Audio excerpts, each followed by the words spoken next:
Hi, I'm Rebecca Brayton, and welcome to WatchMojo.com. If you want to float like a butterfly and sting like a bee, today we're getting some basic boxing tips from Sly Louie of Underdog Gym. So what kind of workout does boxing offer? Well, boxing offers a very vast cardiovascular workout with strength components, flexibility. It's pretty much a total workout. How long after I start will I see a difference?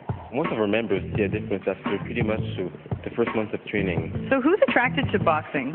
Mostly teenagers, whereas I think they're going through changes in their life, so there's pain and anger towards that, so they need to really externalize or canalize this energy. For a beginner, what kind of special equipment might we need? It's a pretty cheap sport.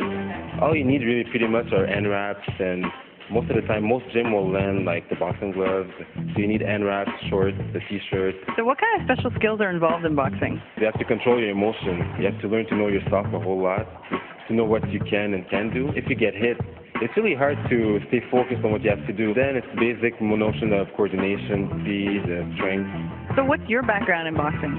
When I was 16, I was pretty much an angry teen, like many others. So I started boxing. I boxed for 2 years back then, and about 1 year ago, my old coach told me he wanted to change his gym. So I started to try to find a location with a few of my friends and my brother, and we opened up the gym. And then I started competing about 10 months ago, and it's going pretty good. And what kind of training do you do before a fight? You want to warm up doing the same motion you'll be doing in the ring, or if you're sparring or doing pads, you want to do them slowly. Then you speed it up. You spend a whole lot of time in front of the mirror. That's the most important part of the workout. It sounds a bit silly, but you really want to see what you look like when you're throwing punches, when you're moving. And then you do some pad work with your coach. I think we'll do some pad work together. After pad work, you might spar with someone else, which is you recreate a fighting situation. So you do a few rounds with that. Then you work the bag a bit, and that's pretty much it. What do you say when people say boxing is too violent a sport? That's life, and fighting is a part of our nature. When we're kids, we always play fight. It's fun. Even people who say, "Oh, boxing is dangerous, it's violent." It's the same kind of people. If they go see a fight, they'll want to see a knockout.